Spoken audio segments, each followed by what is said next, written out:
Ces terres arables bien exploitées peuvent résorber 2 fois le déficit alimentaire mondial. Le plan national de relance agricole, c'est ce document que propose le ministre de l'Agriculture, Joseph-Antoine Kasonga Mukuta, pour que le sol congolais tire sa revanche sur son sous-sol. En véritable homme de terrain, le nouveau patron du ministère de l'Agriculture, aussitôt en fonction, braque ce regard dans la province du Kwango, où est situé le tout premier parc agro-industriel congolais. Déclaré désertique par certains experts, Boukan Alonso a contredit toutes les thèses de ces prophètes de malheur. Ce sol peut nourrir les Congolais. La preuve, le maïs est planté sur 1500 hectares pour une production estimée à 6000 tonnes. Ici, vous voyez vous-même la verdure qu'il y a. Nous avons remarqué que nous pouvons faire quelque chose de bon sur ce terrain. Nous avons relancé Boukan Alonso, malgré toutes les difficultés, tout ce qu'on pouvait raconter.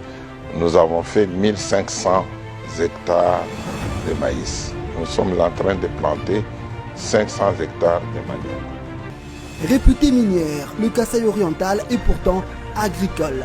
En Kwadi, situé à 45 km de la capitale diamantifère, des vastes champs de maïs s'étendent. Nous avons commencé un peu en retard que le programme agricole. Donc nous avons commencé au mois d'août. Jusqu'à aujourd'hui, on évolue. On a pris beaucoup d'équipes pour travailler et puis on a mis les machines pour qu'on puisse avoir les résultats qu'on a aujourd'hui. Et au sein de la population, on chante déjà la fin de la famine. Bakodila, Zarayajiki, Bakodila, Tiola Tabwede, Tatumbala, Dinizale, Fatibento, victoire! Nous sommes en Kundi, dans le territoire de Luozi, dans le Congo central. Depuis quelques mois, ces terres de la RDC mettent à la disposition des Congolais le riz grâce au programme volontariste du gouvernement. Des hectares à perte de vue. Pour la saison agricole A 2019-2020, 4000 tonnes de paddy ont été récoltées par une moissonneuse avant d'être acheminées à l'usine de transformation de Kimpese, construite pour le besoin de la cause. En plus du riz qu'elle produit, la base agricole de Nkundi contribue également au développement local. Nous contribuons à l'économie locale au travers de la route, au travers des personnes qui travaillent et chaque fois qu'ils sont payés, il faut entrer une masse salariale dans la communauté qui fait à ce que l'économie puisse circuler. Un apport salué par la population riveraine. Mais comme l'État est planté, compagnie A en Nkundi, autres benga BAB, jeune bazo musala. Souka ya sanza tango asali musala na ye ajumbongo na ye vraiment ezo ko apporter vraiment implice na population Kundi. Après le foufou ya Bandundu, foufou ya Bakongo, pour la première fois on parlera de foufou ya Kinshasa. C'est ici, à Mongata, dans la commune de Maluku, que le manioc a été planté sur 800 hectares avec une production estimée à 15 000 tonnes. La phase de transformation a même déjà commencé. Le foufou de Kinshasa, c'est pour bientôt. À Sakadi Yambula, dans le Holomani, le maïs a également été planté sur plusieurs hectares.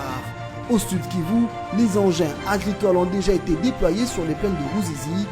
Toutes ces bases agricoles en dehors de Boukan Alonso sont supervisées par Bio Agribusiness BAB. Concrètement, nous sommes installés sur 6 bases dans 6 provinces de la RDC. Nous avons pris l'engagement avec son Excellence d'accompagner les producteurs et les coopératives dans un rayon de 50 km dans l'assistance avec nos engins, notre matériel, les intrants ainsi que les produits phytosanitaires pour leur permettre d'augmenter leur production et venir les usiner dans nos grandes installations parce qu'en effet, nous avons des grandes usines avec une grande capacité de transformation. Les maïs, nous produisons 800 kg à l'hectare avec nos techniques. Mais nous voulons ramener ça à 4 tonnes à l'hectare. Ça veut dire quoi? Dans 3 mois, un agriculteur qui ne peut toucher que $800, après 3 mois, il va toucher 4 000, voire 5 000, 6 000 $ après 3 mois. Je crois que l'agriculture, nous voulons qu'elle nous produise à manger, mais qu'elle enrichisse aussi ceux qui le font. C'est pour ça que j'appelle tous les jeunes de ce pays. Fatih a dit qu'il veut des milliardaires, mais l'agriculture est le meilleur moyen d'avoir ces milliardaires-là. L'accompagnement des paysans pour améliorer leurs conditions de vie, c'est parmi les objectifs que poursuit le plan national de relance agricole. en écoutant tout ce qui se dit sur les télévisions du monde, nous sommes un pays qui vit avec des importations. Il fallait mettre fin à cela. Et c'est ainsi que notre ministère a décidé de lancer un programme avec ce qu'il avait en main, notamment les programmes volontaristes, les programmes Kanganunzu et le programme Kabel. Pour une production en grande quantité, les engrais sont incontournables. L'entreprise Triomphe a donc été choisie comme fournisseur d'engrais. C'est un projet du gouvernement qui est là pour soutenir l'agriculture et l'autosuffisance alimentaire. Triomphe, comme vous le savez, en produisant des engrais, va permettre d'augmenter la productivité des opérateurs agricoles. Ce qui permettra aussi pour que ceux qui produisent sur terrain, puissent, sur 1 hectare, puissent produire, augmenter le rendement. Agonisantes, les entreprises publiques du secteur agricole de la RDC ont bel et bien besoin d'oxygène. Et le patron de l'agriculture s'y attelle. Pour Joseph-Antoine Kasonga, l'Office national des produits agricoles congolais, ONAPAC, ex-OSACAF, doit reprendre sa place de la GECAMINE verte.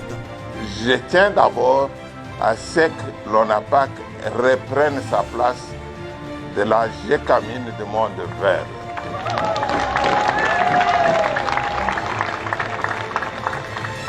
L'ONAPAC est une mine d'or vert. Le ministre de l'Agriculture s'investit personnellement pour que l'ex-office zaïrois du café retrouve ses notes de noblesse. L'ONAPAC s'est même doté d'un nouveau torréfacteur pour la transformation du café. La fraude est également combattue dans le secteur du café car plusieurs tonnes échappent au contrôle douanier. Dans la province de la Chopo, la cacaoyère de Bengamissa connaît son premier coup de balai grâce à l'ingéniosité de Joseph-Antoine Kasonga. La campagne cacaoyère demande suffisamment de moyens au regard des différentes opérations qui sont à réaliser.